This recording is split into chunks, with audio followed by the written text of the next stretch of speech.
안녕하세요. 꼬꼬미 파파 강복사입니다. 오늘은 11월 22일 맥체인 성경 읽기 해설을 하겠습니다. 오늘 말씀의 주제는 택함 받은 자입니다. 역대상 17장은 다윗 언약입니다. 하나님은 다윗에게 이스라엘의 주권자로 삼으시고 그와 항상 함께 하시겠다고 약속하십니다.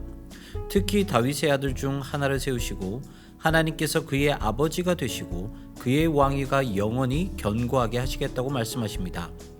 다윗은 하나님께 감사 기도를 드립니다.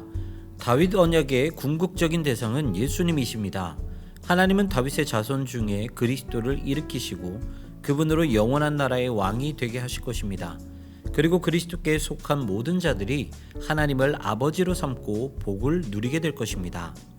요나 1장은 도망가는 선지자입니다. 요나는 니느웨에서 회개를 외치라는 하나님의 말씀을 듣지 않습니다. 그래서 하나님을 피해 다시스로 가는 배를 타고 도망갑니다. 하지만 하나님은 요나가 탄 배에 큰 폭풍을 보내십니다. 그리고 그 원인인 요나는 바다에 던져지게 됩니다. 하지만 하나님은 폭풍뿐만 아니라 큰 물고기를 준비하셔서 요나를 삼켜 구원하십니다. 본문은 하나님의 말씀을 거부한 선지자의 모습을 보여줍니다. 그리고 그는 이웃을 사랑하지도 않았습니다.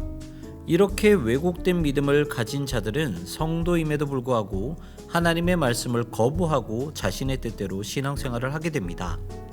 야고보서 4장은 하나님을 향한 믿음입니다. 본문은 하나님을 향한 믿음과 형제를 향한 믿음에 대해서 말하고 있습니다. 하나님을 향한 믿음은 하나님을 대하는 우리의 태도를 바꿉니다. 하나님 앞에서 겸손해지고 하나님께 복종합니다. 허탄한 자랑을 하지 않고 하나님의 뜻대로 살아갑니다. 그리고 하나님에 대한 믿음은 이웃을 향한 우리의 태도도 바꿉니다. 정욕과 시기로 다투지 않고 형제를 비방하지 않습니다. 누가복음 6장은 하나님 나라 교훈입니다. 예수님은 안식일의 의미를 말씀하십니다. 안식일은 선을 행하고 생명을 구하는 날입니다. 예수님은 당신이 안식일의 주인이라 말씀하십니다. 그래서 가난한 자, 줄인 자, 우는 자들이 예수님 때문에 은혜와 복을 누립니다. 하나님 나라는 이 세상의 가치를 초월합니다. 원수를 사랑하고 미워하는 자를 선대하며 저주하는 자를 축복합니다. 나에게 잘해주는 사람에게만 잘해준다면 세상 사람들과 다를 것이 없습니다. 예수님은 우리에게 세상을 초월하라고 말씀하십니다. 그것이 하나님 나라를 향한 믿음이요 하나님 사랑과 이웃 사랑입니다.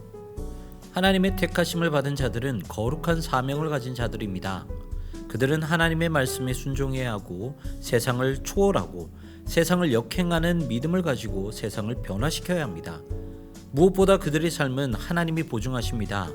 하나님이 다윗과 영원한 언약을 맺으셨던 것처럼 신실하신 하나님은 택하심 받은 자들을 지키시고 보호하십니다. 오늘도 택하심을 입은 성도로서 세상을 초월하는 믿음을 가지고 살아가시는 여러분 되시기를 소망합니다. 지금까지 꼬꼬미 파파 강목사였습니다. 내일 다시 만나요.